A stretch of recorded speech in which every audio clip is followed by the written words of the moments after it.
Mummy जी, जल्दी बाहर आइए, जल्दी बाहर आइए, देखिए क्या हो रहा है। सुबी अचानक से अपनी सासू माँ सावित्री देवी को आवाज़ लगाते हुए बोली। उसकी आवाज़ सुनकर सावित्री देवी तो बाहर आई ही आई, साथ में उसकी जेठानी सुनीता भी दौड़ती हुई बाहर आ गई और सावित्री देवी के बोलने से पहले सुनीता बोल पड़ी।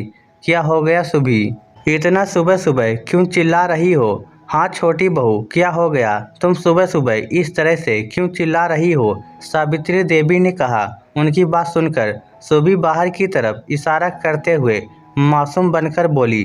देखो तो मम्मी जी, ये पड़ोस वाली बहुओं को दोनों आपस में कैसे लड़ रही हैं। सावित्री देवी ने देखा तो शर्मा आंटी के घर से चिल्लाने की आवाज़ें आ रही थी। पूरी कॉलोनी भी वहाँ इकट्ठी हो चुकी थी, पर उन्हें अभी भी यकीन नहीं हुआ कि शर्मा जी की दोनों बहुएं लड़ रही हैं। तो उन्होंने किसी पड़ोसी से पूछा, तब पता चला कि शर्मा आंटी की दोनों बहुएं झगड़ पड़ी हैं और शर्मा आंटी उन दोनों को चुप कराने की कोशिश कर रही हैं। यह सुनकर सावित्री देवी भी अपनी दोनों बहुओं को वहीं छोड़कर शर्मा जी के घर गई और थोड़ी ही देर बाद वहां से लौट भी आई। सावित्री देवी अपने घर में आकर बड़बड़ करने लगी। कैसी बहुएं हैं, माता पिता ने कोई संस्कार भी नहीं सिखाए। सास बेचारी चुप करा रही है और दोनों को झगड़ने से फुर्सत ही नहीं। अरे कम से कम सास की इज्जत का ही कुछ ख्याल रख लेती। अपने परिवार की इज्जत इतने लोगों के सामने उछाल रही है। बाहर भीड़ भी खड़ी होकर तमाशा देख रही है, लेकिन दोनों को कोई परवाह ही नहीं है। इतनी जोर जोर से झगड़ रही हैं कि बस बर्तन बजने ही बाकी रह गए। ये सुनकर सुबी और सुनीता भी वहां पर आ गए और सुबी सावित्री देवी को देखकर मंद मंद मुस्कुरा रही थी। ये देखकर सुनीता हैरान थी, पर सावित्री देवी का तो सिर्फ अपने बड़बड़ाने पर पूरा ध्यान था। सुबी सावित्री देवी की छोटी बहू, जो आज के ज़माने की पढ़ी लिखी युवती थी, उसका विवाह कुछ महीने पहले ही अमित से हुआ था। अमित के परिवार में उसके पिताजी ईश्वर लाल जी, माँ सावित्री देवी, बड़े भैया भाभी पंकज और सुनीता और एक छोटा भाई प्रणव है। पंकज और सुनीता की शादी को भी अभी 1 साल ही हुआ था। सुबी की अपनी जेठानी सुनीता से बहुत बनती थी, क्योंकि दोनों की उम्र में ज़्यादा कोई फर्क नहीं था। यूँ तो परिवार में सभी अच्छे थे, पर सावित्री देवी वैसे तो बड़ी सीधी सादी महिला थी, पर जरा आस पड़ोस के बहकावे में बहुत जल्दी आती थी। खासकर शर्मा आंटी के। शर्मा आंटी उनकी खास सखी थी और उनकी भी 2 बहुएं थी। बहुएं रखने का एक्सपीरियंस भी उन्हें ज़्यादा था और इसी कारण कई बार उनकी बातों में आकर सावित्री देवी अपने ही घर में कलह लेकर बैठ जाती थी। हालांकि सुनीता ने सभी को सावित्री देवी के इस स्वभाव के बारे में सब कुछ बता दिया था और ये भी कह दिया था, थोड़ा संभल कर रहना मम्मी जी, कब किस बात का बुरा मान जाएं पता ही नहीं चलता। अभी 2 दिन पहले की ही बात थी।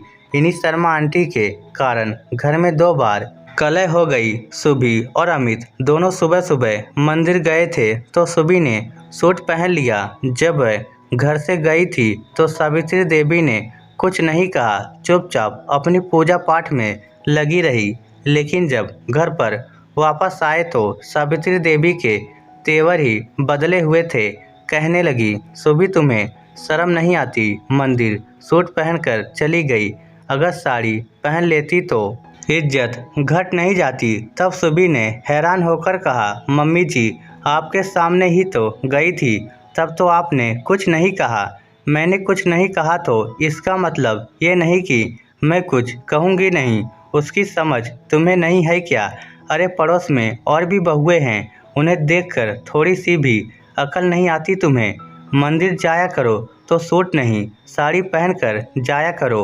सुबी ने ज़्यादा कुछ नहीं कहा, क्योंकि सुनीता ने उसे इशारे से चुप करा दिया था। बाद में सुनीता ने बताया कि पड़ोस की शर्मा आंटी आई थी और वही सब कुछ मम्मी जी के दिमाग में भरकर गई हैं। कह रही थी कि संस्कारी परिवार की बहुएं मंदिर साड़ी पहनकर ही जाती हैं, बड़ी मुश्किल से शाम तक आते आते सावित्री देवी ने अपने गुस्से को ठंडा किया था और बहुओं से थोड़ा बहुत बोलने लगी थी।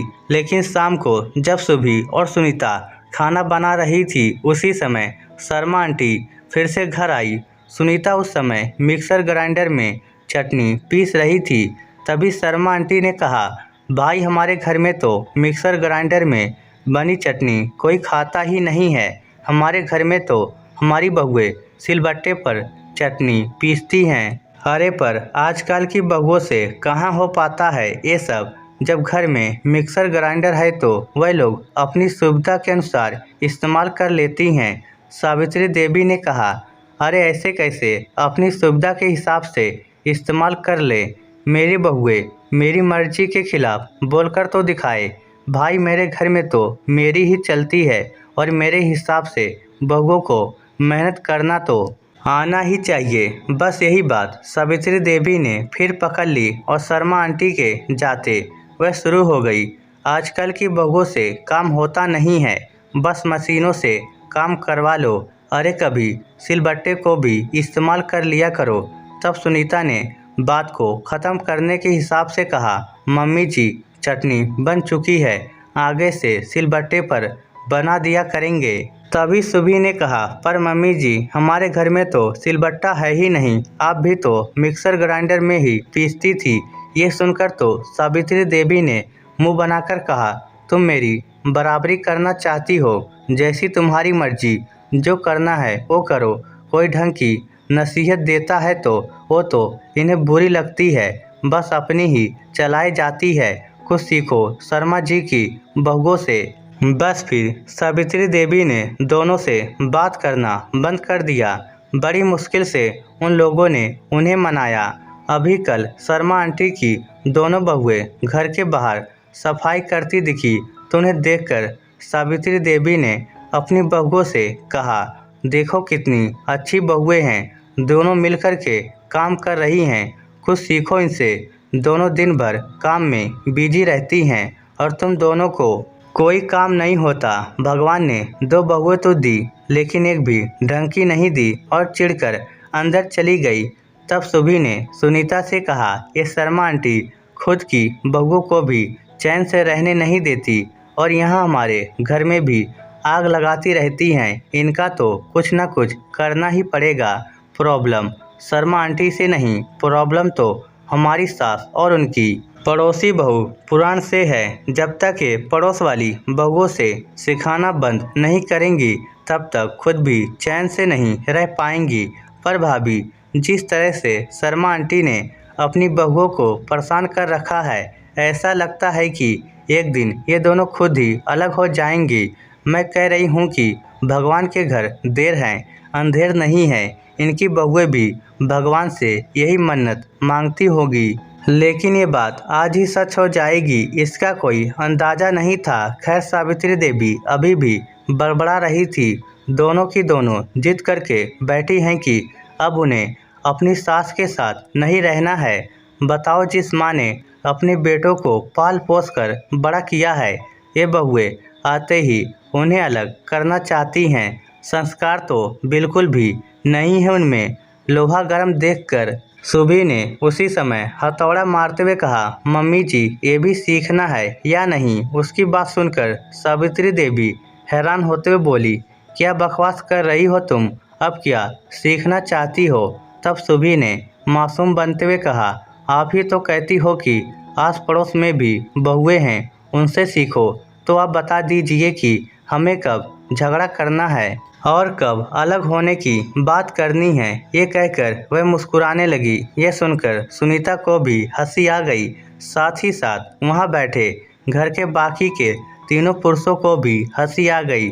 सावित्री देवी ने ज़्यादा कुछ कहा नहीं, लेकिन उन्हें यह समझ में आ गया था कि अपनी थाली में जो है उसी से संतुष्ट रहो। बहू तो खुद की ही निहाल करती हैं, दूसरों को देखकर अपने घर में कलह करने से कोई फ़ायदा नहीं होता है।